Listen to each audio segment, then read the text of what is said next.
രാവിലെ ഏകദേശം 6 മണിയോടുകൂടി അമ്പലവയലിന് സമീപമുള്ള കരുമനയ്ക്കൽ വീട്ടിൽ നിന്നും ജോലിക്കാരി ശ്യാമളയുടെ ഉറക്കെയുള്ള നിലവിളി ശബ്ദം കേട്ടുകൊണ്ടായിരുന്നു നാട്ടുകാർ അവിടേക്ക് ഓടിയെത്തിയത്. നാട്ടുകാരും വീട്ടിലുള്ള ആളുകളുമൊക്കെ ഉണർന്നെഴുന്നേറ്റ് നിലവിളി കേട്ട് ഓടി വന്ന സമയത്ത് വീടിന് പുറത്തെ കിണറ്റിലേക്ക് നോക്കി ഉറക്കെ നിലവിളിച്ച് കരയുന്ന ശ്യാമളയെയാണ് കണ്ടത്. കിണറിനുള്ളിലേക്ക് ചൂണ്ടിക്കാണിച്ചുകൊണ്ട് ശ്യാമള കരഞ്ഞുകൊണ്ട് എന്തൊക്കെയോ പറയാൻ ശ്രമിക്കുന്നുണ്ട്. അവിടേക്ക് ഓടിയെത്തിയ വീട്ടിലുള്ള ആളുകളും ജോലിക്കാരും അയൽവാസികളുമൊക്കെ കിണറ്റിനുള്ളിലേക്ക് നോക്കിയപ്പോഴായിരുന്നു നടുക്കുന്ന ഒരു കാഴ്ച കണ്ടത്. കിണറിനുള്ളിൽ ഒരാൾ പൊങ്ങിക്കിടക്കുകയാണ്. കിണറിനുള്ളിലെ ആ കാഴ്ച കണ്ട് നടുങ്ങിപ്പോയ ആ വീട്ടിലെ തന്നെ കാരണവർ കിണറ്റിലേക്ക് നോക്കി അശ്വിൻ എന്നുറക്കെ വിളിച്ച് കരഞ്ഞു തുടങ്ങി. ആ വീട്ടിലെ കാരണവരായ രാഘവന്റെ അലറിയുള്ള കരച്ചിൽ കേട്ടുകൊണ്ട് ആ പ്രദേശത്തുള്ള ആളുകളെല്ലാം അവിടേക്ക് ഓടിയെത്തി. കരിമ്പനയ്ക്കൽ തറവാട്ടിലെ ഇളയ സന്തതിയായ അശ്വിൻ കിണറ്റിനുള്ളിൽ കമിഴ്ന്നു കിടക്കുകയാണ്. നാട്ടുകാർ വിവരമറിയിച്ചതിനെ തുടർന്ന് സമീപത്തുള്ള സ്റ്റേഷനിൽ നിന്നും ഒരു സംഘം പോലീസുകാർ സംഭവസ്ഥലത്തേക്ക് എത്തി. അധികം വൈകാതെ തന്നെ പോലീസ് തങ്ങളുടെ നടപടികൾ ആരംഭിക്കുകയും ചില ആളുകളെ കിണറ്റിലേക്കിറക്കി അശ്വിന്റെ ബോഡി കരയിലേക്ക് എത്തിക്കുകയും ചെയ്തു. കിണറിന് പുറത്തേക്കിറക്കിയ അശ്വിന്റെ മൃതശരീരം അവിടെ ഒരു പായിൽ കിടത്തിയപ്പോൾ അശ്വിന്റെ പിതാവ് രാഘവനും സഹോദരി അഞ്ജലിയും ഉറക്കെ നിലവിളിച്ച് കരഞ്ഞു തുടങ്ങി. 25 വയസ്സ് പ്രായം വരുന്ന അശ്വിൻ യഥാർത്ഥത്തിൽ ഒരു ബുദ്ധിമാന്ദ്യമുള്ള കുട്ടിയാണ്. ഇൻക്വസ്റ്റ് നടപടികൾ ആരംഭിക്കുന്നതോടൊപ്പം തന്നെ അശ്വിൻ എങ്ങനെയാണ് കിണറ്റിലേക്ക് വീണതെന്നുള്ള ഒരു പരിശോധന കൂടി പോലീസ് നടത്തി. കിണറും ചുറ്റുപാടുമൊക്കെ വിശദമായ പരിശോധനയ്ക്ക് തന്നെ വിധേയമാക്കി. അശ്വിൻ മരിച്ചിട്ട് 7-8 മണിക്കൂറുകൾ പിന്നിട്ടിട്ടുണ്ടെന്ന് ഫോറൻസിക് സംഘം പോലീസുകാരെ അറിയിച്ചു. അർദ്ധരാത്രിയിൽ ആ കിണറിന് സമീപത്തേക്ക് അശ്വിൻ എന്തിനെത്തണമെന്നുള്ള ഒരു സംശയമായിരുന്നു നാട്ടുകാർക്കും ബന്ധുക്കൾക്കുമൊക്കെ ഉണ്ടായിരുന്നത്. ഫോറൻസിക് സംഘവും പോലീസുകാരും അശ്വിൻ വീണുകിടന്ന കിണർ വിശദമായ പരിശോധനയ്ക്ക് വിധേയമാക്കിയപ്പോൾ ആ കിണറ്റിൽ വീണുകിടന്ന ഒരു കയർ അവർക്ക് ലഭിച്ചു. ആ കിണറിലേക്കുള്ള കയർ കപ്പിയുടെ ഇടയിലേക്ക് ഊർന്നു താഴേക്ക് പോയാണ് അശ്വിനും കയറും കൂടി കിണറ്റിലേക്ക് പതിച്ചിരിക്കുന്നത്. അശ്വിനും കയറും കൂടി എങ്ങനെയാണ് കിണറ്റിലേക്ക് പതിക്കുന്നതെന്ന് പോലീസിന് സംശയം തോന്നി. ആ കയറിൽ പിടിച്ച് അശ്വിൻ കിണറ്റിലേക്ക് ഇറങ്ങുന്ന സാഹചര്യം ഉണ്ടായെങ്കിൽ മാത്രമേ കയർ അഴിഞ്ഞുപോയി കയറും അശ്വിനും കൂടി കിണറ്റിലേക്ക് പതിക്കാൻ സാധ്യതയുള്ളൂ. ആ രാത്രിയിൽ കയറിലൂടെ തൂങ്ങി കിണറ്റിലേക്ക് അശ്വിൻ എന്തിനിറങ്ങണമെന്ന് പോലീസിന് സംശയം തോന്നി. പോലീസുകാരുടെ നിഗമനത്തെ നാട്ടുകാരും ബന്ധുക്കളും പൂർണ്ണമായും എതിർത്തു. കാരണം അശ്വിന് കിണറും വെള്ളവുമൊക്കെ ഭയമുള്ള കൂട്ടത്തിലാണ്. അശ്വിൻ ഒരു കാരണവശാലും കിണറ്റിലേക്കിറങ്ങാൻ ഒരു സാധ്യതയും ഇല്ല എന്ന് നാട്ടുകാർ വ്യക്തമാക്കി. നാട്ടുകാരത്രയും ഉറപ്പിച്ചു പറഞ്ഞപ്പോൾ പോലീസുകാരൻ ഡെഡ് ബോഡി ആദ്യം കണ്ട ജോലിക്കാരി ശ്യാമളയെ വിശദമായി ചോദ്യം ചെയ്തു. രാത്രി ഏകദേശം 11 മണി വരെ താൻ അടുക്കളയിൽ തന്നെ ഉണ്ടായിരുന്നു എന്നും 11 മണിക്ക് ശേഷമാണ് ഉറങ്ങാൻ മുറിയിലേക്ക് പോയതെന്നും ജോലിക്കാരി വ്യക്തമാക്കി. അതുവരെയും അവിടെ യാതൊരു വിധത്തിലുമുള്ള ശബ്ദവും കേട്ടിട്ടില്ല എന്നും അവർ പോലീസുകാരോട് പറഞ്ഞു. ഇതേ മറുപടി തന്നെയാണ് ജോലിക്കാരനും ആവർത്തിച്ചത്. ജോലിക്കാരി ശ്യാമള ജോലികളൊക്കെ പൂർത്തിയാക്കി അവരുടെ മുറിയിലേക്ക് കയറി അവരുടെ മുറിയിലെ ലൈറ്റ് അണഞ്ഞു എന്ന് ഉറപ്പാക്കിയതിനു ശേഷമാണ് ജോലിക്കാരനും ഉറങ്ങാറുള്ളത്. ശ്യാമള അടുക്കള പൂട്ടിയ ശേഷം അവരുടെ മുറിയിലേക്ക് പോയി എന്ന് ഉറപ്പുവരുത്തിയ ശേഷമായിരുന്നു ജോലിക്കാരനും വന്നുറങ്ങിയത്. അതിനുശേഷം താൻ നന്നായി ഉറങ്ങിപ്പോയി എന്നും പിന്നീട് അവിടെ നടന്ന കാര്യങ്ങളെക്കുറിച്ചൊന്നും തനിക്ക് ഓർമ്മയില്ല എന്നും ജോലിക്കാരൻ പോലീസിനോട് പറഞ്ഞു. അശ്വിന്റെ പിതാവും സഹോദരിയും ആ സമയത്തും പോലീസുകാരോട് സംസാരിക്കാൻ കഴിയുന്ന ഒരവസ്ഥയിലേക്ക് എത്തിയിരുന്നില്ല. അവർ ശരിക്കും തകർന്നിട്ടുമുണ്ട്, തളർന്നിട്ടുമുണ്ട്. പോലീസ് സംഘം ഇൻക്വസ്റ്റ് നടപടികൾ പൂർത്തിയാക്കി മൃതദേഹം പോസ്റ്റ്മോർട്ടത്തിനായി ഹോസ്പിറ്റലിലേക്ക് ഷിഫ്റ്റ് ചെയ്തു. പോസ്റ്റ്മോർട്ടം നടപടികൾ പൂർത്തിയാക്കിയ ശേഷം മൃതദേഹം സംസ്കാര ചടങ്ങുകൾക്കായി ബന്ധുക്കൾക്ക് വിട്ടു നൽകി. ചടങ്ങുകൾ ഒരു ഭാഗത്ത് പുരോഗമിക്കുന്ന സാഹചര്യത്തിലായിരുന്നു അശ്വിന്റെ മരണത്തെക്കുറിച്ചുള്ള പോലീസുകാരുടെ സംശയങ്ങൾ ഓരോന്നായി അവർ രേഖപ്പെടുത്തി തുടങ്ങിയത്. അപരിചിതരാരെങ്കിലും ആ വഴി എത്തിയപ്പോൾ അവിടെ നിൽക്കുന്ന അശ്വിനെ കിണറ്റിലേക്ക് എടുത്തിട്ട ശേഷം കയറുകൂടി അഴിച്ച് കിണറ്റിലേക്കിട്ടതാണോ എന്നായിരുന്നു പോലീസിന്റെ ആദ്യഘട്ടത്തിലെ സംശയം. അങ്ങനെ സംഭവിക്കണമെങ്കിൽ അതിന് വ്യക്തമായൊരു മോട്ടീവ് കൂടി വേണം. ഫോറൻസിക് സംഘം രേഖപ്പെടുത്തിയ ഒരു കാര്യം പോലീസ് സംഘം വിശദമായി തന്നെ പരിശോധിച്ചു. സാധാരണഗതിയിൽ ആ കിണറ്റിനുള്ളിലേക്ക് കപ്പിയിൽ കൂടി കയർ കിടക്കുന്ന സമയത്ത് കയറിന്റെ അറ്റത്ത് ഒരു കെട്ടുണ്ടാകും. ഇവിടെ കയറിന്റെ അറ്റത്തുള്ള കെട്ട് അഴിഞ്ഞ നിലയിലാണ്. അതുകൊണ്ട് തന്നെ പോലീസ് സംഘം ഒരു പരീക്ഷണം നടത്താൻ തന്നെ തീരുമാനിച്ചു. അശ്വിന്റെ അതേ ഭാരമുള്ള ഒരു കല്ല് കയറിന്റെ അറ്റത്ത് കെട്ടിയ ശേഷം കപ്പിയിലൂടെ കിണറിലേക്ക് ഇട്ടു. എന്നാൽ ആ വസ്തു അതിശക്തമായി കിണറ്റിലേക്ക് പതിച്ചപ്പോഴും കപ്പിയുടെ അറ്റത്തുണ്ടായിരുന്ന കെട്ട് അങ്ങനെ തന്നെ അഴിയാതെ നിലനിൽക്കുകയും കപ്പിയിൽ തന്നെ കുരുങ്ങിക്കിടക്കുകയും ചെയ്യുന്നുണ്ട്. സമാനമായ രീതിയിൽ അശ്വിന്റെ ഇരട്ടി ഭാരമുള്ള ഒരു കല്ലുകൂടി കിണറ്റിലേക്ക് ആ കയറിലൂടെ കിണറ്റിലേക്കിട്ടപ്പോഴും ആദ്യം സംഭവിച്ചതുപോലെ തന്നെ കയറിന്റെ അറ്റത്തുണ്ടായിരുന്ന കെട്ട് കപ്പിയിൽ കുടുങ്ങിക്കിടക്കുന്നതാണ് കണ്ടത്. അതുകൊണ്ട് തന്നെ കയർ അഴിഞ്ഞു പോകാൻ ഒരു സാധ്യതയുമില്ല എന്ന് പോലീസിന് വ്യക്തമായി. ബലമായി കെട്ടിയിരുന്ന കയറ് ഇവിടെ അഴിച്ചിരിക്കുകയാണ്. പോലീസിനെ സംബന്ധിച്ചിടത്തോളം വളരെ നിർണായകമായ ഒരു തെളിവാണ് ലഭിച്ചിരിക്കുന്നത്. കയറിന്റെ അറ്റത്തുണ്ടായിരുന്ന കെട്ട് അഴിഞ്ഞതല്ല, ആരോ അഴിച്ചതാണ്. അങ്ങനെയെങ്കിൽ ആരാണ് ആ കെട്ടഴിച്ചത്? പോലീസ് അന്വേഷണം ഒരു ഭാഗത്ത് പുരോഗമിക്കുന്ന സാഹചര്യത്തിൽ മറുഭാഗത്ത് അശ്വിന്റെ സഞ്ചയന കർമ്മങ്ങൾ നടക്കുകയായിരുന്നു. ഇതിനിടയിലായിരുന്നു പോലീസിനെ തേടി മറ്റൊരു വാർത്ത എത്തിയത്. കരുമനയ്ക്കൽ തറവാട്ടിൽ അശ്വിന്റെ പിതാവ് രാഘവൻ അയാളുടെ മുറിയിൽ തൂങ്ങി നിൽക്കുന്നു എന്നുള്ള വാർത്തയാണ് പോലീസിനെ തേടിയെത്തിയത്. മകന്റെ മരണം സംഭവിച്ച് 8ാമത്തെ ദിവസം പിതാവ് രാഘവൻ തൂങ്ങി മരിച്ചിരിക്കുകയാണ്. സംഭവം അറിഞ്ഞ പോലീസ് സംഘം രാഘവന്റെ വീട്ടിലേക്കെത്തി. പഴയ രീതിയിൽ ഉണ്ടാക്കിയിട്ടുള്ള തടി കൊണ്ടുള്ള അറ പോലെയുള്ള ഒരു മുറിയിലാണ് രാഘവൻ കിടക്കാറുള്ളത്. ആ മുറിയുടെ മേൽക്കൂരയിലുള്ള ഒരു തടിയിൽ രാഘവൻ കയറിൽ കുരുക്കിട്ട് ജീവിതം അവസാനിപ്പിച്ചിരിക്കുകയാണ്. രാഘവൻ സ്വയം തൂങ്ങിയതാണെന്ന് ബോധ്യമാകുന്ന രീതിയിലുള്ള തെളിവുകളായിരുന്നു ആ മുറിയിൽ നിന്ന് ലഭിച്ചത്. ആ ബോഡി തൂങ്ങി നിൽക്കുമ്പോൾ തന്നെ മലമൂത്ര വിസർജനം ഉൾപ്പെടെയുള്ള കാര്യങ്ങൾ നടന്നിട്ടുണ്ട്. കഴുത്തിലെ കെട്ടും ഒരാൾ സ്വയമായി ഇടുന്ന കെട്ട് പോലെ തന്നെയാണ്. രാഘവൻ എഴുതിയ കുറിപ്പുകളൊന്നും തന്നെ പോലീസിന് കിട്ടിയില്ല. എന്നാൽ അയൽവാസികളെയും ബന്ധുക്കളെയും ഒക്കെ ചോദ്യം ചെയ്തപ്പോൾ ഒരു കാര്യം പോലീസിന് വ്യക്തമായി. മകൻ മരിച്ച് 2ാമത്തെ ദിവസം തന്റെ കൈത്തണ്ടയിലെ ഞരമ്പുകൾ മുറിച്ച് സ്വയം ഇല്ലാതെയാകാൻ രാഘവൻ ഒരു ശ്രമം നടത്തിയിട്ടുണ്ട്. മകൻ മരിച്ച ഷോക്കിൽ നിന്നും രാഘവൻ മുക്തനായിട്ടില്ല എന്ന് നാട്ടുകാരെയും ബന്ധുക്കളെയും ഒക്കെ ചോദ്യം ചെയ്തതിൽ നിന്നും പോലീസിന് വ്യക്തമായി.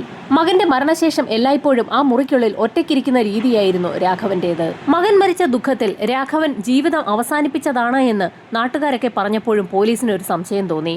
അതുവരെയുള്ള രാഘവന്റെ ട്രാക്ക് റെക്കോർഡുകൾ വിശദമായി പരിശോധിച്ചപ്പോൾ നേരത്തെ അങ്ങനെ ഒരു ടെൻഡൻസി രാഘവൻ ഉണ്ടായിട്ടേ ഇല്ല എന്ന് പോലീസിന് വ്യക്തമായി.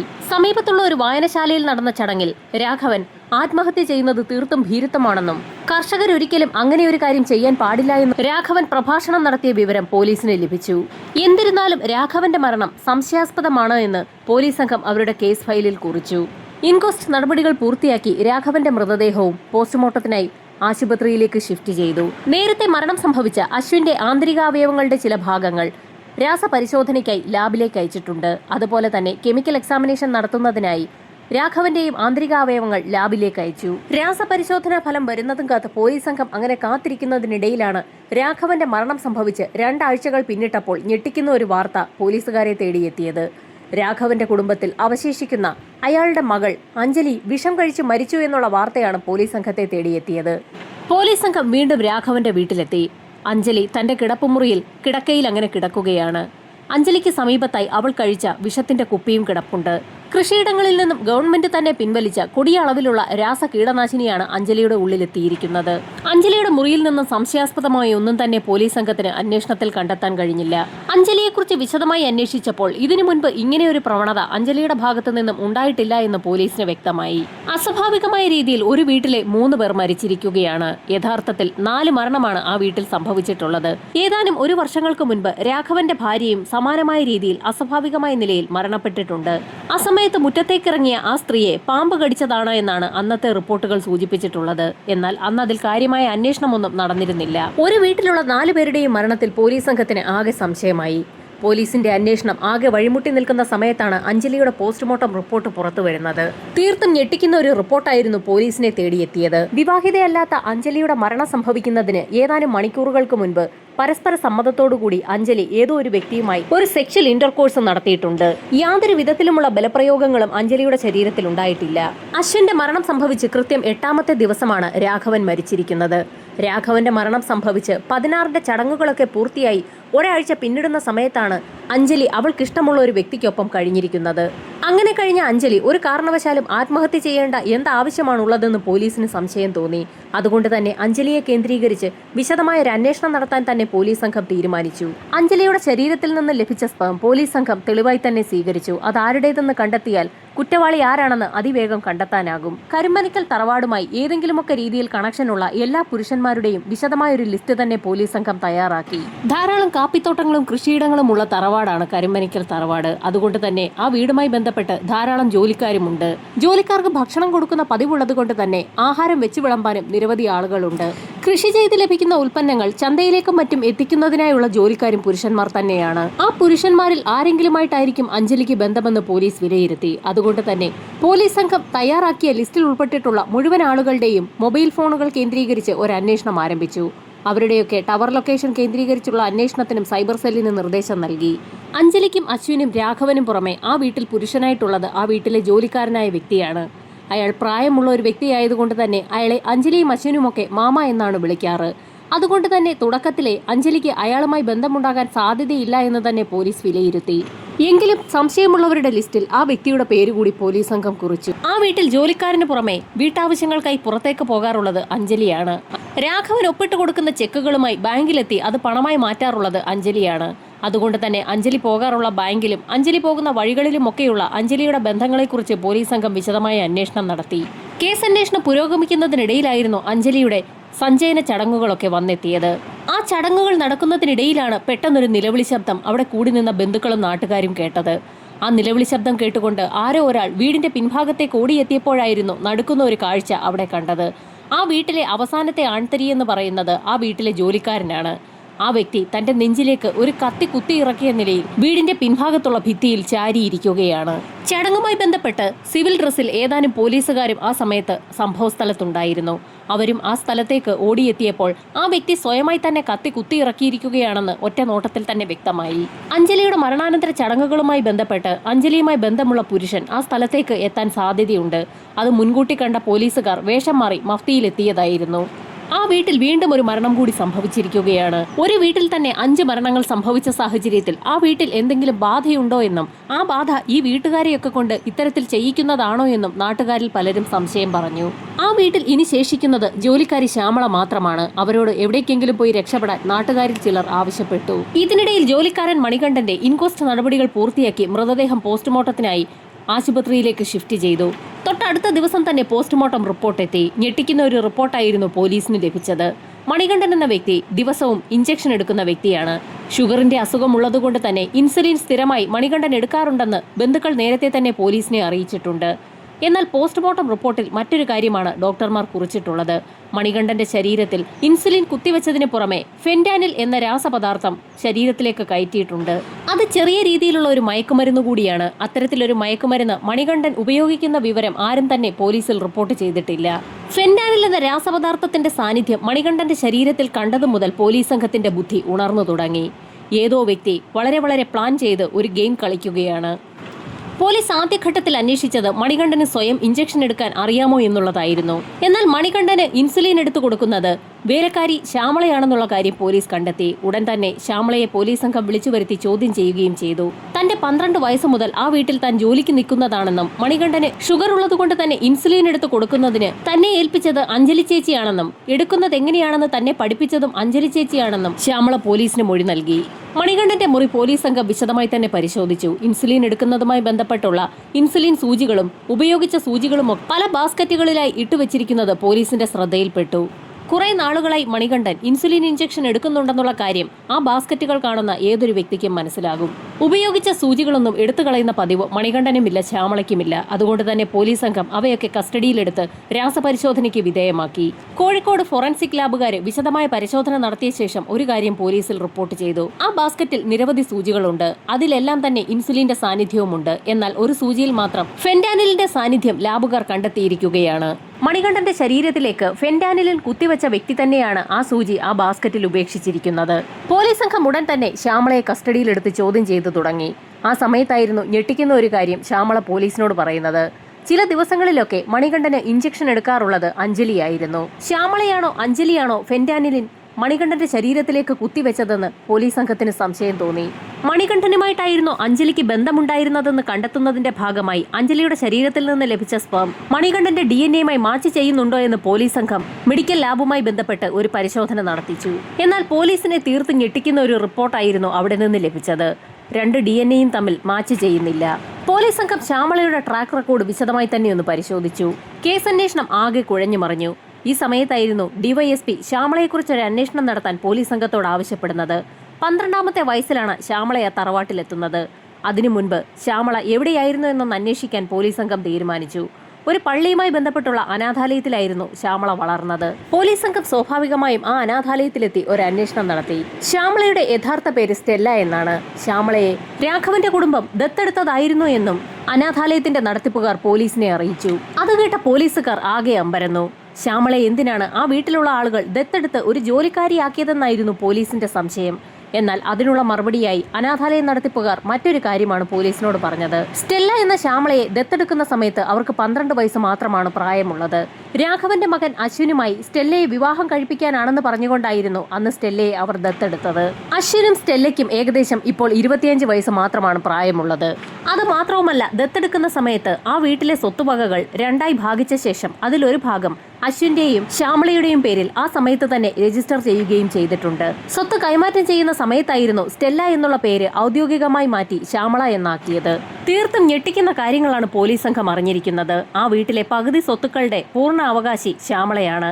ബാക്കി പകുതി സ്വത്തുകൂടി ഇപ്പോൾ ശ്യാമളയുടെ പേരിലായിരിക്കുകയാണ്. ഇത്രയും കാലം ശ്യാമളയെ ആ വീട്ടിലെ ജോലിക്കാരിയായിട്ടായിരുന്നു പോലീസ് കരുതിയിരുന്നത്. ശ്യാമള ആ വീട്ടിലെ സ്വത്തിന് അവകാശമുള്ള ഒരംഗമാണെന്നുള്ള കാര്യം ഇപ്പോഴാണ് പോലീസ് സംഘത്തിന് മനസ്സിലാകുന്നത്. പോലീസ് സംഘം ശ്യാമളയെ സ്റ്റേഷനിലേക്ക് വിളിച്ചു വരുത്തി വിശദമായി തന്നെ ചോദ്യം ചെയ്തു. എന്നാൽ പോലീസിന്റെ സംശയങ്ങളൊക്കെ തീർത്തും തെറ്റാണെന്നും താനും അശ്വിനുമായുള്ള വിവാഹം നടക്കാൻ പോകുന്നതിനിടയിലാണ് അശ്വിന്റെ മരണവും തുടർന്നുള്ള മരണങ്ങളുമൊക്കെ സംഭവിച്ചതെന്നും താൻ അതിലാകെ തകർന്നിരിക്കുകയാണെന്നും ശ്യാമള പോലീസിനെ അറിയിച്ചു. അഞ്ജലിക്ക് 27 വയസ്സായിരുന്നു പ്രായം. വിവാഹാലോചനകൾ നടക്കുന്നതിനിടയിലാണ് അഞ്ജലിയുടെ മരണം സംഭവിച്ചത്.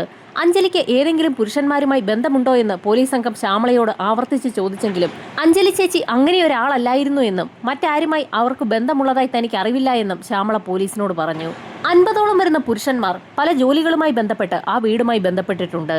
എന്നാൽ അതിലാരെങ്കിലുമായി അഞ്ജലിക്ക് അടുപ്പമുണ്ടോ എന്നുള്ള കാര്യം ഉറപ്പിച്ചു പറയാൻ ശ്യാമളയ്ക്ക് കഴിഞ്ഞില്ല. ആ 50 പേരുടെയും DNA എടുത്തു കഴിഞ്ഞാൽ ആളെ പിടികിട്ടാൻ സാധ്യതയുണ്ടെന്ന് പോലീസ് വിലയിരുത്തി. ശ്യാമളയ്ക്കെതിരെ നിലവിൽ തെളിവുകളൊന്നും ഇല്ലാത്ത സാഹചര്യത്തിൽ പോലീസ് അന്വേഷണവുമായി ബന്ധപ്പെട്ട് എപ്പോൾ വിളിപ്പിച്ചാലും സ്റ്റേഷനിലേക്ക് വരണമെന്ന് നിർദ്ദേശം നൽകിയ ശേഷം ശ്യാമളയെ സ്റ്റേഷനിൽ നിന്നും പറഞ്ഞയച്ചു. കേസ് അന്വേഷണം പുരോഗമിക്കുന്നതിനിടയിലായിരുന്നു നേരത്തെ ശ്യാമളയുണ്ടായിരുന്ന ഓർഫണേജിൽ നിന്നും ഫാദറിന്റെ ഒരു ഫോൺ കോൾ SIയെ തേടിയെത്തുന്നത്. നേരത്തെ സ്റ്റെല്ല എന്ന ശ്യാമളയ്ക്കൊപ്പം ഓർഫണേജിലുണ്ടായിരുന്ന ബെഞ്ചമിൻ എന്നൊരു വ്യക്തി ഇപ്പോൾ അമ്പലവയൽ മേഖലയിൽ ഡോക്ടറായി പ്രാക്ടീസ് ചെയ്യുന്നുണ്ടെന്നും ശ്യാമളയെക്കുറിച്ച് കൂടുതൽ വിവരങ്ങൾ എന്തെങ്കിലും അറിയണമെങ്കിൽ അയാളോട് ചോദിച്ചാൽ മതിയെന്നുമായിരുന്നു ഫാദർ പോലീസിനെ അറിയിച്ചത്. ഡോക്ടർ ബെഞ്ചമിൻ എന്ന് കേട്ടതും അന്വേഷണ ഉദ്യോഗസ്ഥർക്ക് ആകെ അമ്പരപ്പായി. അവരാരും പ്രതീക്ഷിക്കാത്ത ഒരു ബന്ധം സ്റ്റെല്ലയ്ക്കുണ്ട്. അങ്ങനെയാണ് പോലീസ് സംഘം ഡോക്ടർ ബെഞ്ചമിനെ സ്റ്റേഷനിലേക്ക് വിളിച്ചു വരുത്തി ചോദ്യം ചെയ്യൽ നടത്തിയത്. ബെഞ്ചമിനൊപ്പം നേരത്തെ തന്നെ സ്റ്റെല്ലയും അനാഥാലയത്തിലുണ്ടായിരുന്നു. സ്റ്റെല്ലയേക്കാൾ കുറച്ചുകൂടി പ്രായത്തിൽ മൂത്ത വ്യക്തിയാണ് ബെഞ്ചമിൻ. അയാൾ നന്നായി പഠിക്കുന്നത് കൊണ്ട് തന്നെ MBBS പഠനമൊക്കെ പുറത്തായിരുന്നു. സ്റ്റെല്ലയെ രാഘവന്റെ കുടുംബം ദത്തെടുത്തതും സ്റ്റെല്ല പിന്നീട് ശ്യാമളയായി മാറിയതുമൊക്കെ ബെഞ്ചമിൻ അറിയാം. പിന്നീട് MBBS പഠനമൊക്കെ പൂർത്തിയാക്കി അമ്പലവയലിലേക്ക് ബെഞ്ചമിൻ എത്തിയ സമയത്ത് ശ്യാമളയെ അവിടെ വെച്ച് കണ്ടിട്ടുണ്ടെന്നും അതിൽ കൂടുതൽ ശ്യാമളയെക്കുറിച്ച് തനിക്കൊന്നും അറിവില്ല എന്നും ബെഞ്ചമിൻ പോലീസിനോട് പറഞ്ഞു. എന്നാൽ അനാഥാലയത്തിലുള്ള ഫാദർ അങ്ങനെയൊന്നുമല്ലായിരുന്നു പോലീസുകാരോട് പറഞ്ഞത്. അനാഥാലയത്തിലുണ്ടായിരുന്ന സമയത്ത് ബെഞ്ചമിനും ശ്യാമളയും തമ്മിൽ വളരെ നല്ല അടുപ്പത്തിലായിരുന്നു. രാഘവന്റെ കുടുംബം ശ്യാമളയെ ദത്തെടുക്കാൻ വരുന്ന സമയത്ത് പോലും തനിക്ക് ബെഞ്ചമിനെ വിട്ട് പിരിയാൻ കഴിയാത്ത സാഹചര്യത്തിൽ താൻ രാഘവനും കുടുംബത്തിനുമൊപ്പം പോകില്ല എന്ന് പറഞ്ഞ് സ്റ്റെല്ല അന്ന് ഫാദറിന്റെ കാല് പിടിച്ച് ഒരുപാട് കരഞ്ഞതാണ്. അക്കാര്യങ്ങളൊക്കെ ഫാദർ പോലീസിനോട് പറഞ്ഞിട്ടുമുണ്ട്. അതുകൊണ്ട് തന്നെ അവർ തമ്മിൽ വളരെ നല്ല ഒരു അടുപ്പമുണ്ടെന്നും ശ്യാമളയുള്ള അമ്പലവയലിലേക്ക് തന്നെ ഡോക്ടറായി ബെഞ്ചമിൻ വന്നതിൽ മറ്റെന്തെങ്കിലും ഉദ്ദേശം കൂടി ഉണ്ടാകുമെന്നും പോലീസ് സംഘം വിലയിരുത്തി. സ്വാഭാവികമായും സ്റ്റേഷനിലേക്ക് എത്തുന്ന വ്യക്തികളുടെയൊക്കെ DNA കൂടി പോലീസ് സംഘം കളക്ട് ചെയ്യുന്നുണ്ട്. അതുകൊണ്ട് തന്നെ ബെഞ്ചമിന്റെ DNA സാമ്പിൾ കൂടി പോലീസ് സംഘം പരിശോധനയ്ക്ക് വിധേയമാക്കി. തീർത്തും ഞെട്ടിക്കുന്ന ഒരു റിപ്പോർട്ടാണ് പോലീസിനെ തേടിയെത്തിയത്. അഞ്ജലിയുടെ ശരീരത്തിലുണ്ടായിരുന്ന DNAയുമായി ബെഞ്ചമിന്റെ DNA മാച്ച് ചെയ്യുന്നുണ്ട്. പോലീസ് സംഘം ഉടൻ തന്നെ വീണ്ടും ബെഞ്ചമിനെ സ്റ്റേഷനിലേക്ക് വിളിച്ചു വരുത്തി അഞ്ജലിയെക്കുറിച്ച് അന്വേഷിച്ചു. അഞ്ജലിയെ തനിക്ക് പരിചയമുണ്ടെന്നും രാഘവന് ആത്മഹത്യ ചെയ്യുന്നതിനുള്ള ടെൻഡൻസി ഉണ്ടായ സമയത്ത് തന്നെയാണ് രാഘവനെ കൊണ്ടുവന്ന് കാണിച്ചിരുന്നതെന്നും താൻ കൊടുത്തിരുന്ന മരുന്നുകളാണ് അഞ്ജലി ആശുപത്രിയിൽ നിന്ന് വാങ്ങിക്കൊണ്ടുപോയി രാഘവന് കൊടുത്തിരുന്നതെന്നുമൊക്കെ ബെഞ്ചമിൻ പോലീസിനെ അറിയിച്ചു. അതിനു പുറമെ അഞ്ജലിയുമായി തനിക്കൊരു ബന്ധവുമില്ല എന്ന് അയാൾ പോലീസിനോട് പറഞ്ഞു. എന്നാൽ പോലീസ് സംഘം അഞ്ജലി മരിക്കുന്ന സമയത്ത് അവരൊരു പുരുഷനുമായി ബന്ധപ്പെട്ടിട്ടുണ്ടെന്നും അവരുടെ ശരീരത്തിൽ നിന്നും കളക്ട് ചെയ്തിരുന്ന സ്പേം ബെഞ്ചമിന്റെ DNAയുമായി മാച്ച് ചെയ്യുന്നുണ്ടെന്നുമുള്ള കാര്യം പറഞ്ഞു. പോലീസ് സംഘം അത് പറഞ്ഞ നിമിഷത്തിൽ തന്നെ ബെഞ്ചമിൻ ഒന്ന് വിളറി വെളുത്തു. താൻ ഇതാ പിടിക്കപ്പെട്ടു എന്നുള്ള കാര്യം അയാൾക്ക് വ്യക്തമായി. ബെഞ്ചമിൻ പല കഥകളും പോലീസിനോട് പറഞ്ഞു തുടങ്ങി. ബെഞ്ചമിനും അഞ്ജലിയും തമ്മിലുള്ള ബന്ധം തുടങ്ങുന്നത് അശ്വിനിലൂടെയാണ്. അശ്വിന് മാനസിക പ്രശ്നങ്ങളുണ്ട്. അശ്വിനുമായി ബെഞ്ചമിന്റെ ഹോസ്പിറ്റലിലേക്ക് അഞ്ജലിയായിരുന്നു എത്താറുള്ളത്. അങ്ങനെ സ്ഥിരമായി അശ്വിനുമായി അഞ്ജലി ഹോസ്പിറ്റലിൽ എത്താൻ തുടങ്ങിയതോടുകൂടി അഞ്ജലി പതുക്കെ ഡോക്ടർ ബെഞ്ചമിനുമായി അടുപ്പത്തിലായി. അവരുടെ അടുപ്പം പല തലങ്ങളിലേക്കും വളർന്നു. അങ്ങനെയാണ് അവർ തമ്മിൽ ആ ബന്ധത്തിൽ ഏർപ്പെട്ടത്. അതിന്റെ കുറ്റബോധം കൊണ്ടാണോ അഞ്ജലി ആത്മഹത്യ ചെയ്തതെന്നായിരുന്നു പോലീസിന്റെ അടുത്ത ചോദ്യം. എന്നാൽ ആ ബന്ധം കൊണ്ട് അഞ്ജലിക്ക് കുറ്റബോധമുണ്ടായി അഞ്ജലി ആത്മഹത്യ ചെയ്യേണ്ട ഒരു സാഹചര്യവുമില്ല എന്നും ഇതിനു മുൻപും തങ്ങൾ പലതവണ അത്തരത്തിലുള്ള ബന്ധങ്ങളിൽ ഏർപ്പെട്ടിട്ടുണ്ടെന്നും ബെഞ്ചമിൻ പോലീസിനോട് പറഞ്ഞു. അതോടുകൂടി പോലീസിന്റെ അന്വേഷണം വീണ്ടും ആശയക്കുഴപ്പത്തിലായി. അഞ്ജലിയുമായി ബന്ധമുള്ള വ്യക്തിയെ കണ്ടെത്തിയാൽ കേസ് അന്വേഷണം അവസാന ഘട്ടത്തിലെത്തുമെന്ന് പോലീസ് സംഘം പ്രതീക്ഷിച്ചതായിരുന്നു. ആവശ്യമുള്ള ഘട്ടത്തിൽ പോലീസ് വിളിപ്പിക്കുകയാണെങ്കിൽ ഇനിയും ഹാജരാകണമെന്ന് നിർദ്ദേശം നൽകിയ ശേഷം ബെഞ്ചമിനെ പോലീസ് സംഘം സ്റ്റേഷനിൽ നിന്നും പറഞ്ഞയച്ചു. ബെഞ്ചമിനെ സ്റ്റേഷനിൽ നിന്നും പറഞ്ഞയച്ച് തൊട്ടടുത്ത ദിവസം തന്നെ അന്വേഷണ ഉദ്യോഗസ്ഥന് ഒരു കവർ കിട്ടി. ആ കവർ പൊട്ടിച്ചു നോക്കിയ പോലീസുകാർക്ക് കുറേയധികം ഫോട്ടോസാണ് ലഭിച്ചത്. ആ ഫോട്ടോസുമായി പോലീസ് സംഘം നേരെ പോയത് കരിമനയ്ക്കൽ തറവാട്ടിലേക്ക് തന്നെയാണ്. ഇവിടെ ആ സമയത്ത് ജോലിക്കാരി ശ്യാമളയും മറ്റു പണിക്കാരും ഒക്കെ ഉണ്ടായിരുന്നു. ശ്യാമളയെ പോലീസ് സംഘം ആ വീടിന്റെ ഉമ്മറത്തേക്ക് വിളിപ്പിക്കുകയും വിശദമായി ചോദ്യം ചെയ്യുകയും ചെയ്തു. ശ്യാമളയ്ക്ക് ബെഞ്ചമിനെ പരിചയമുണ്ടോ എന്നുള്ളതായിരുന്നു പോലീസിന്റെ ആദ്യത്തെ ചോദ്യം. ബെഞ്ചമിനുമായി തനിക്ക് വർഷങ്ങളായുള്ള പരിചയമാണെന്നും ഇപ്പോഴും പരിചയമുണ്ടെന്നും അശ്വിന്റെ ഡോക്ടർ കൂടിയാണ് ബെഞ്ചമിനെന്നും ശ്യാമള പോലീസിനെ അറിയിച്ചു. അതിനപ്പുറത്തേക്ക് തങ്ങൾ തമ്മിൽ ഒരു ബന്ധവുമില്ല എന്നുകൂടി ശ്യാമള പോലീസിനോട് പറഞ്ഞപ്പോഴായിരുന്നു പോലീസ് സംഘം തങ്ങളുടെ കൈവശമുണ്ടായിരുന്ന കവറിൽ നിന്നും ഓരോരോ ഫോട്ടോയായി ശ്യാമളയെ കാണിക്കാൻ തുടങ്ങിയത്. ആ ഫോട്ടോസ് ഓരോന്നോരോന്നായി കണ്ട ശ്യാമള ആകെ വിളറി വെളുക്കുകയും വിയർത്തു കുളിക്കുകയും ചെയ്തു. ബെഞ്ചമിനും ശ്യാമളയും തമ്മിലുള്ള സ്വകാര്യ നിമിഷങ്ങളുടെ ഫോട്ടോസാണത്. അവരുണ്ടായിരുന്ന മുറിയുടെ പുറത്തുനിന്നും ജനാലയിൽ കൂടി ആരോ ആ ഫോട്ടോസ് ഒക്കെ എടുത്തിരിക്കുകയാണ്. എന്ത് പറയണമെന്ന് കഴിയാത്ത അവസ്ഥയിലേക്ക് ശ്യാമള മാറി. ഈ സമയത്തായിരുന്നു അന്വേഷണ ഉദ്യോഗസ്ഥൻ മറ്റൊരു കാര്യം ശ്യാമളയോട് ചോദിക്കുന്നത്. ഈ വീട്ടിലുണ്ടായിരുന്ന മകനായ അശ്വിൻ കിണറ്റിലേക്ക് സ്വയം ഇറങ്ങിയതല്ല എന്നും അവനെ കിണറ്റിലേക്ക് ഇറക്കി കൊലപ്പെടുത്തിയത് നീ തന്നെയാണെന്ന് ഞങ്ങൾക്കറിയാമെന്നും അതിനുള്ള എല്ലാ തെളിവുകളും ഞങ്ങളുടെ കൈവശമുണ്ടെന്നും അന്വേഷണ ഉദ്യോഗസ്ഥൻ ശ്യാമളയോട് പറഞ്ഞു. അത് കേട്ട നിമിഷത്തിൽ തന്നെ ശ്യാമള എന്ത് ചെയ്യണമെന്നറിയാതെ ആകെ പതറി. പിന്നീട് തനിക്ക് തെറ്റ് സംഭവിച്ചു എന്നുള്ള കാര്യം അവൾ തുറന്നു പറയുകയും ചെയ്തു. ശ്യാമള പറയുന്ന കാര്യങ്ങളൊക്കെ അതുപോലെ ഒപ്പിയെടുക്കാൻ വീഡിയോഗ്രാഫറുടെ ഭാഗത്തു നിന്നുള്ള ക്യാമറ ഓണാക്കുകയും ചെയ്തു. അനാഥാലയത്തിൽ കഴിയുന്ന സമയത്ത് തന്നെ ശ്യാമള എന്ന സ്റ്റെല്ല ബെഞ്ചമിനുമായി അടുപ്പത്തിലായിരുന്നു. വലുതാകുമ്പോൾ ഇരുവരും വിവാഹം കഴിക്കാനും തീരുമാനിച്ചിരുന്നു. അങ്ങനെ ഇരുന്നപ്പോഴായിരുന്നു കരുമനയ്ക്കൽ തറവാട്ടിൽ നിന്നും ബുദ്ധിമാന്യമുള്ള അശ്വിനു വേണ്ടി വിവാഹം കഴിച്ചു കൊടുക്കുന്നതിനായി രാഘവനും കുടുംബവും ശ്യാമളയെ ദത്തെടുക്കുന്നതിനു വേണ്ടി അനാഥാലയത്തിലെത്തിയത്. പാതി സ്വത്ത് ശ്യാമളയുടെയും അശ്വിന്റെയും പേരിൽ എഴുതിവെച്ച് ബോധ്യപ്പെടുത്തിയതിനു ശേഷമായിരുന്നു ശ്യാമളയെ നിർബന്ധപൂർവ്വം അനാഥാലയത്തിൽ നിന്നും രാഘവനും കുടുംബവും കൊണ്ടുപോയത്. എന്നാൽ ബുദ്ധിമാന്യമുള്ള അശ്വിനെ വിവാഹം കഴിക്കാൻ ശ്യാമളയ്ക്ക് താല്പര്യമില്ലായിരുന്നു. അങ്ങനെയാണ് അശ്വിനെ വകവരുത്താൻ ശ്യാമളയും ബെഞ്ചമിനും ചേർന്ന് തീരുമാനിച്ചത്. ശ്യാമള പറഞ്ഞാൽ അശ്വിൻ എന്തും അനുസരിക്കുമായിരുന്നു. കിണറ്റിലേക്കിറങ്ങി കിണറ്റിലെ വെള്ളത്തിൽ തൊട്ടിട്ട് വരുന്ന സാഹചര്യത്തിൽ അശ്വിൻ പറയുന്ന ഏത് കാര്യവും താൻ നേടിക്കൊടുക്കുമെന്ന് ശ്യാമള അങ്ങനെ ഒരു ദിവസം അശ്വിന് വാക്കുകൊടുത്തു. അങ്ങനെ ശ്യാമളയുടെ വാക്ക് കേട്ടുകൊണ്ടായിരുന്നു അന്ന് രാത്രിയിൽ കിണറ്റിലേക്കുള്ള കയറിൽ പിടിച്ചുകൊണ്ട് അശ്വിൻ കിണറ്റിലേക്ക് ഇറങ്ങിയത്. അശ്വിൻ കിണറിന്റെ പാതി ഭാഗത്തെത്തിയപ്പോൾ തന്നെ കയറിന്റെ അറ്റത്തുണ്ടായിരുന്ന കെട്ട് ശ്യാമള അഴിച്ചുവിടുകയും ചെയ്തു. അങ്ങനെ കിണറ്റിലേക്ക് വീണാണ് അശ്വിൻ മരണപ്പെട്ടത്. അശ്വിന്റെ മരണം സംഭവിച്ചെങ്കിലും അശ്വിന്റെ പിതാവ് രാഘവനോടുള്ള വൈരാഗ്യം ശ്യാമളയ്ക്ക് മാറിയിട്ടുണ്ടായിരുന്നില്ല. അയാളായിരുന്നു അശ്വിനെ നിർബന്ധിച്ച് ശ്യാമളയെ കൊണ്ട് വിവാഹം കഴിപ്പിക്കാൻ തീരുമാനിച്ചിരുന്നത്. അതുകൊണ്ട് തന്നെ രാഘവനെയും വകവരുത്താൻ ശ്യാമള ബെഞ്ചമിനുമായി ആലോചിച്ച് തീരുമാനമെടുത്തു. അങ്ങനെ ബെഞ്ചമിൻ കൊടുത്ത മരുന്നുകൾ നിരന്തരമായി നൽകിയായിരുന്നു രാഘവന്റെ സമനില തെറ്റിച്ച് അയാളെ കൊണ്ട് ആത്മഹത്യയിലെത്തിച്ചത്. രാഘവന്റെ ആന്തരികാവയവങ്ങളുടെ പരിശോധനയിൽ ആ മരുന്നിന്റെ സാന്നിധ്യം കണ്ടെത്തിയിരുന്നു. ആ വിവരം പോലീസ് സംഘം രഹസ്യമായി സൂക്ഷിക്കുകയായിരുന്നു. അശ്വിന്റെയും അശ്വിന്റെ പിതാവിന്റെയും മരണം സംഭവിച്ചെങ്കിൽ പോലും ആ വീടിന്റെ പൂർണ്ണ അധികാരിയായി ശ്യാമളയ്ക്ക് ബെഞ്ചമിനെ വിവാഹം കഴിച്ച് ആ വീട്ടിൽ താമസിക്കാൻ കഴിയുമായിരുന്നില്ല. അതിന് അഞ്ജലി കൂടി ഇല്ലാതെയാകണം. അതുകൊണ്ട് തന്നെ അവർ നടത്തിയ ഒരു ഗെയിമിന്റെ ഭാഗമായി മനഃപൂർവ്വം അറിഞ്ഞുകൊണ്ട് തന്നെ ബെഞ്ചമിൻ അഞ്ജലിയുമായി ഒരടുപ്പം ഉണ്ടാക്കിയെടുക്കുകയായിരുന്നു. അവർ തമ്മിലുള്ള അടുപ്പം പല തലങ്ങളിലേക്കും വളർന്നപ്പോൾ പല സ്ഥലത്ത് വെച്ചും അവർ കണ്ടുമുട്ടുന്നത് പതിവാക്കി. അവർ കണ്ടുമുട്ടുന്ന സ്ഥലം ശ്യാമളയ്ക്കും അറിവുള്ള സ്ഥലം തന്നെയായിരുന്നു. അതുകൊണ്ട് തന്നെ കരുതിക്കൂട്ടി ഒരു ദിവസം ശ്യാമള ജോലിക്കാരനായ മണികണ്ഠനെ ആ കാഴ്ച കാണുന്നതിനു വേണ്ടി അവരുണ്ടായിരുന്ന ബിൽഡിംഗിലേക്ക് പറഞ്ഞു വിട്ടു. അഞ്ജലിയും ഡോക്ടർ ബെഞ്ചമിനും തമ്മിലുള്ള ബന്ധം മണികണ്ഠൻ കയ്യോടെ കണ്ടുപിടിക്കുകയും ചെയ്തു. ഇത് മനസ്സിലാക്കിയ അഞ്ജലി അന്ന് രാത്രിയിൽ വിഷം കുടിച്ച് ആത്മഹത്യ ചെയ്യുകയായിരുന്നു. മണികണ്ഠൻ കാരണമാണ് അഞ്ജലി മരിച്ചതെന്ന് കൂടെ ശ്യാമള മണികണ്ഠനോട് പറയുന്നത് പതിവായിരുന്നു. ആ വിഷമത്തിലായിരുന്നു അഞ്ജലിയുടെ ചടങ്ങുകൾ നടന്ന ദിവസം മണികണ്ഠൻ ഒരു കത്തി ഉപയോഗിച്ച് സ്വയം അവസാനിച്ചത്. അശ്വിനെ വകവരുത്തുന്നതിന് മുൻപ് തന്നെ അഞ്ജലിയെ അവസാനിപ്പിക്കാൻ ശ്യാമളയും ബെഞ്ചമിനും ചേർന്ന് പ്ലാൻ ചെയ്തിരുന്നു. അതുകൊണ്ട് തന്നെയാണ് നേരത്തെ തന്നെ അഞ്ജലിയുമായി ബെഞ്ചമിൻ അടുപ്പം സ്ഥാപിച്ചത്.